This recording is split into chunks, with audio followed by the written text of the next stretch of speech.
جس سے تم محبت کرتے ہو اس کے میسیجز بار بار کھول کر پڑھتے ہو نا، تو یہ تمہاری اپنے رب سے کیسی محبت ہے کہ اس کے میسیج یعنی قرآن کھولتے ہی نہیں۔ اگر کھولتے ہو تو اسے سمجھنے کی کوشش نہیں کرتے۔ کیوں اس کا میسیج پڑھ کر دل نہیں مچلتا؟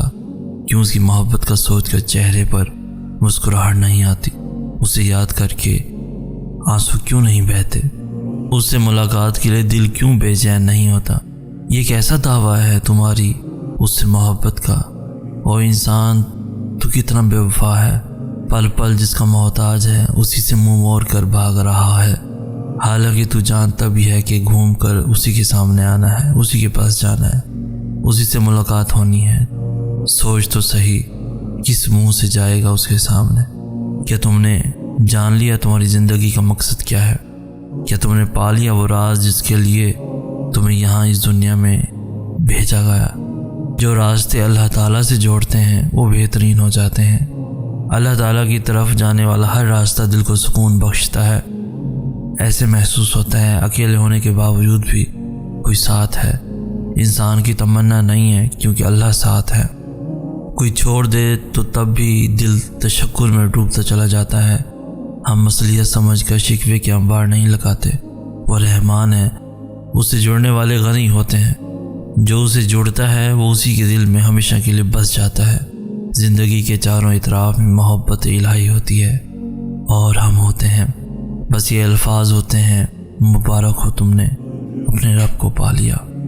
کسی کو غلط کام کرتے ہوئے دیکھو تو خدا نہ بنے، خدا کے لیے یا تو آپ اس کے لیے دعا کیجیے یا پھر خود اس سے جا کر سمجھائیے۔ لوگوں میں اس کا تذکرہ مت کیجیے، کیونکہ اگر اس نے اللہ تعالیٰ سے معافی مانگی تو آپ کا کیا بنے گا؟ یہ چھوٹی سی بات پر عمل کیجیے، انشاءاللہ آپس میں محبت بڑھے گی۔ اللہ تعالیٰ کو بھی ہم سے یہی مطلوب ہے کہ ہم اسے یاد کریں، ہم اسے محبت کریں، ہم اسے بار بار بلائیں، اس کے پاس جائیں۔ مگر مسئلہ پتہ کیا ہے؟ ہم انسان اس کے پاس جاتے ہی تب ہیں جب دنیا ہمیں توڑ چکی ہوتی ہے، جب ہمارے اوپر کوئی مشکل ہوتی ہے۔ حقیقت میں وہ سب بھی اللہ کے حکم سے ہی ہوتا ہے تاکہ ہم اس کی طرف متوجہ ہوں، ورنہ تم دیکھو خوشی میں کون اللہ کو یاد کرتا ہے، بلکہ ہم تو سب سے زیادہ ناراض ہی اسے اپنی خوشی کے موقع پر کرتے ہیں۔ سمجھ رہے ہو نا ان آزمائشوں کے آنے کا مقصد؟ دلوں کے حال اللہ بہتر جانتا ہے اور تقدیروں کی کھیل بھی اسی کے ہاتھ میں ہے۔ تو پھر کیوں مطمئن نہیں؟ کیوں سوچوں میں گھرے ہوئے ہو؟ کیوں اس کی بادشاہت پر یقین نہیں؟ کیوں اس کے فیصلوں پر راضی نہیں؟ جب اللہ جانتا ہے کس وقت کیا بہتر ہے، پھر دل میں وسوسوں کا سوال ہی پیدا نہیں ہونا چاہیے۔ اگر ابھی بھی سوچوں میں ڈوبے ہوئے ہو، دل بے چین ہے، تو سمجھو تم دل سے راضی نہیں اس کے فیصلوں پر۔ صرف زبان سے کہہ دینا توکل نہیں ہوتا، بلکہ زبان کے اقرار سے پہلے دل سے راضی ہونا توکل ہوتا ہے۔ اللہ پر چھوڑے ہوئے معاملات پر اتنا پریشان نہیں ہوتے۔ وہ قادر ہے، وہ اپنے کام مکمل کر کے رہتا ہے۔ قبولیت کا وعدہ کیا ہے تو وہ پورا بھی کرے گا۔ تم اپنا کام کرو، یعنی یقین اور اللہ کی اطاعت۔ سورہ بقرہ کی آیت نمبر 186 میں اللہ تعالیٰ فرماتے ہیں، جب میرے بندے میرے بارے میں آپ سے سوال کریں تو آپ کہہ دیں کہ میں بہت ہی قریب ہوں، ہر پکارنے والے کی پکار کو جب بھی وہ مجھے پکارے قبول کرتا ہوں۔ اس لیے لوگوں کو بھی چاہیے وہ میری بات مان لیا کریں اور مجھ پر ایمان رکھیں، یہی ان کی بھلائی کا باعث ہے۔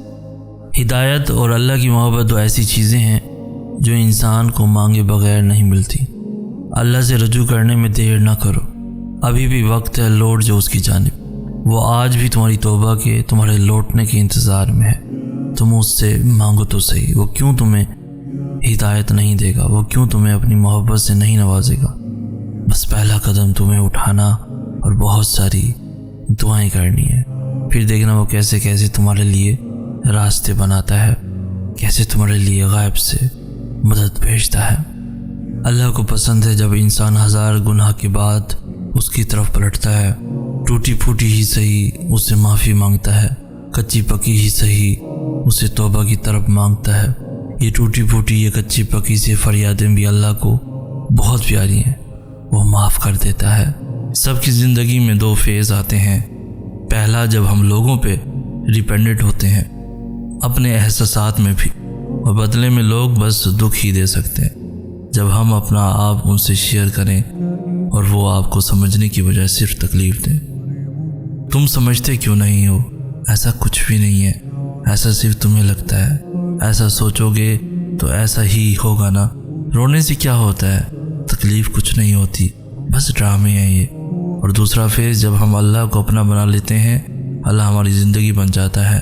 سب باتیں، خوشی، غم، رونا، ہر چیز اسی کو بتانے لگتے ہیں۔ تب ہماری باتیں لوگوں سے اللہ تک پہنچ جاتی ہیں، کیونکہ وہی تو ہے ایک جو سنتا ہے خاموشی سے۔ اللہ ہے نا، کہنے تو جو سب کہتے ہیں۔ اللہ کو تو پتہ ہے نا سب، خیر ہے، اللہ جانتا ہے۔ اللہ آپ کو پتہ ہے لوگ کیا کہتے ہیں۔ اللہ آپ کو پتہ ہے آج میں اداس ہوں، اللہ جی آج میں بہت خوش ہوں۔ جانتے ہو مجھے اللہ سے کیوں محبت ہے؟ کیونکہ میں گنہگار ہوں اور وہ پھر بھی مجھے دینے سے نہیں تھکتا۔ میں تھوڑا سا رو لوں، تھوڑا سا صبر کر لوں، وہ انہیں ضائع نہیں ہونے دیتا، وہ قبول کر لیتا ہے۔ میں جتنا بڑا گناہ کر لوں وہ میری معافی پر مجھے معاف کر دیتا ہے، اور میں نے صرف اور صرف اللہ کو اپنا بنایا۔ یہ دنیاوی محبتیں تو تمہاری آزمائش کرنے آتی ہیں کہ تم حقیقی محبت سے کتنا قریب ہو، اور جب تم صبر کے ساتھ اس کی رضا میں راضی رہتے ہو تو وہ بھی پھر تمہیں تمہاری من پسند چیز پلک جھپکتے واپس لوٹا دیتا ہے۔ اور یہ جو تم بار بار ہر کسی کے سامنے صبر اور ضبط کا واویلا کر رہے ہو، تو بتاؤ ذرا، کیا تمہارا صبر زیادہ ہے یا پھر صبر ایوب علیہ السلام؟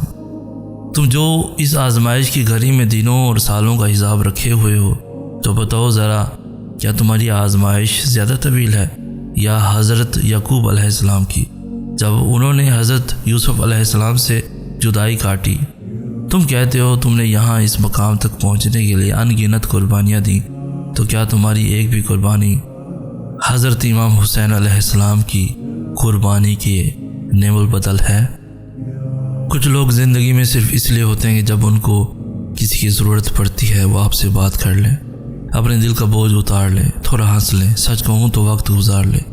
وہ آپ کو ایک دوست یا ایک چاہنے والی کی طرح نہیں، ایک ضرورت کی طرح ٹریٹ کرتے ہیں۔ آپ ان کو میسج کرو گے تو بات کریں گے، نہیں کرو گے تو وہ آپ کو بھول جائیں گے۔ لیکن اس سب کے علاوہ جو بات تکلیف دیتی ہے وہ یہ کہ ان کو اس بات کا احساس تک نہیں ہوتا کہ وہ کیسے ہمارے خلوص کے ساتھ کھیل رہے ہوتے ہیں۔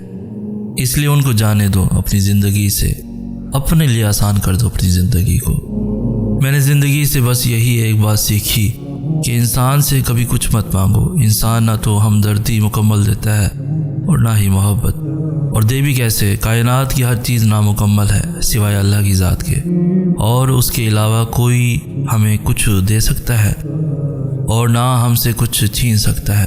وہی آنسوؤں کا بھی بھرم رکھتا ہے اور وہی اپنی محبت کے رنگ میں